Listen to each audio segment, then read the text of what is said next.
नरेंद्र मोदी जी, माननीय गृह मंत्री जी, अमित शाह जी, वो तो स्वयं अडानी के गुलाम है।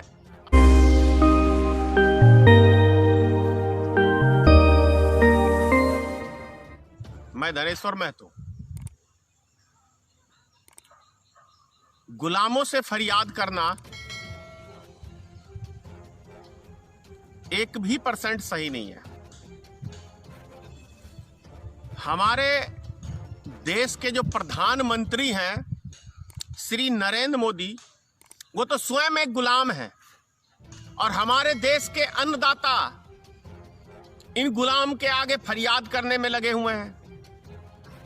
हमारे देश के अन्नदाता इंतजार करे उस वक्त का जब देश में चुनाव हो और इस गुलाम को सत्ता से उखाड़ के फेंकने का काम करें, तभी इनकी मांग पूरी हो सकती है। अन्यथा जो व्यक्ति स्वयं गुलाम हो किसी दूसरे का, वो व्यक्ति कैसे किसी की कोई सुनवाई कर सकता है।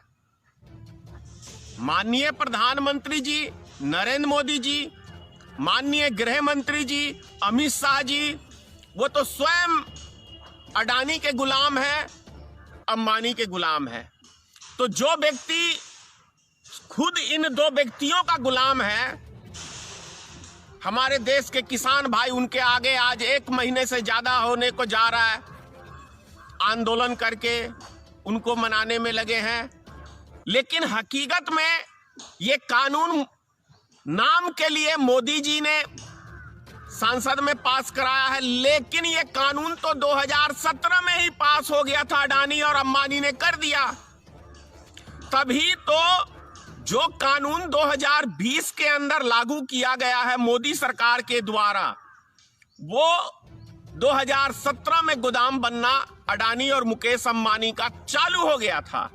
तो इसका मतलब सारी प्लानिंग जो है अडानी और मुकेश अंबानी 2017 में ही अपने क्या कहते हैं गुलाम को निर्देश दे दिया था कि सही वक्त का इंतजार करके आप ये कानून पास कर देना।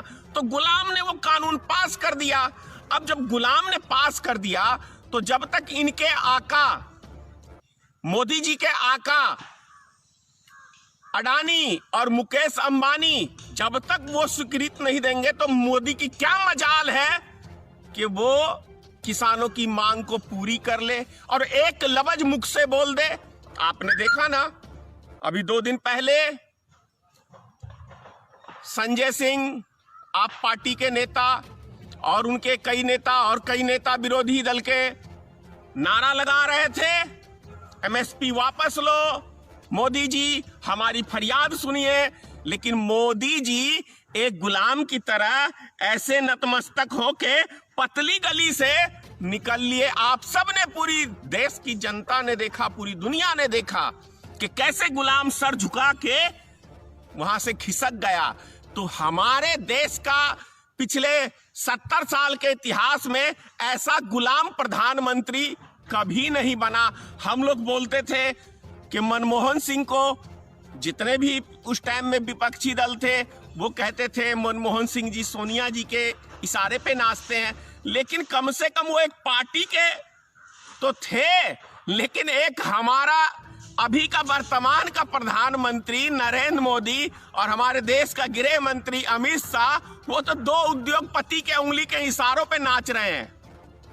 जैसे बंदर को मदारी डांस दिखाता है ना, और बंदर वैसे वैसे नाचता है, तो वही बंदर है 2, एक अमित शाह और एक नरेंद्र मोदी, और उसका मदारी है मुकेश अंबानी और अडानी। तो ये मदारी जैसे जैसे इन बंदरों को नचाता है, ये बंदर वैसे वैसे डांस करते हैं। अगर मेरी बातें आपको सही लग रही हैं, तो मैं किसान भाइयों से कहूंगा, इस ठंड में आपका आंदोलन जायज है। मैं भी किसान का बेटा हूं, मैं समझ सकता हूं। मैं नहीं, इस खेत में जो बैठा हुआ हूं, चंदन का 110 पेड़ मैंने 1.5 साल पहले लगाया था इस खेत के अंदर, लेकिन इस बाढ़ में 70 पेड़ सूख गए। जिसका उदाहरण भी आप पीछे देख रहे हैं, ये चंदन का पेड़ था, सबसे तगड़ा पेड़ यही था मेरा, सूख गया। तो किसान का बेटा हूं, समझ सकता हूं मैं कि कैसे किसी चीज को हम लोग रोपते हैं और वो यदि नष्ट हो जाए तो सारी हमारी पूंजी भी जाती है, मेहनत भी जाती है, सभी चीज चला जाता है। लेकिन ये दो गुलाम क्या जानने गए, इनके बाप ने कभी खेती नहीं की, इनके दादा ने कभी खेती नहीं की हुई, तो ये किसान के बेटे हैं कहाँ? ये हल रख लेंगे, फावड़ा रख लेंगे, फोटो खिंचा लेंगे, मैगजीन उस पे कवर पेज पे बस। और एक चीज और कह रहा हूं माननीय प्रधानमंत्री जी, आप जो कहते हैं कि किसान सेल्फी लेने के लिए वहां धरने पे बैठे हुए हैं, तो भैया सेल्फी लेने का रिवाज सिर्फ और सिर्फ नरेंद्र मोदी के रग रग खून में वास करता है। आप संसार के इकलौते एक ऐसे व्यक्ति हो कि अपनी मां के पास भी जाते हो ना तो 4 कैमरामैन को लेके जाते हो कि मैं अभी मां का चरण छू रहा हूं, मां से 2 रुपया ले रहा हूं, मां से आशीर्वाद ले रहा हूं। तो ये घटिया हरकत, ये नीच हरकत यदि कोई कर सकता है तो वो देश का प्रधानमंत्री जो गुलाम है अडानी और अंबानी का, वही व्यक्ति कर सकता है। और इस व्यक्ति की सबसे बड़ी खूबी क्या है कि जो कर्म ये खुद करता है वो कर्म दूसरे के ऊपर माथे पे थोपता है कि आप करते हैं।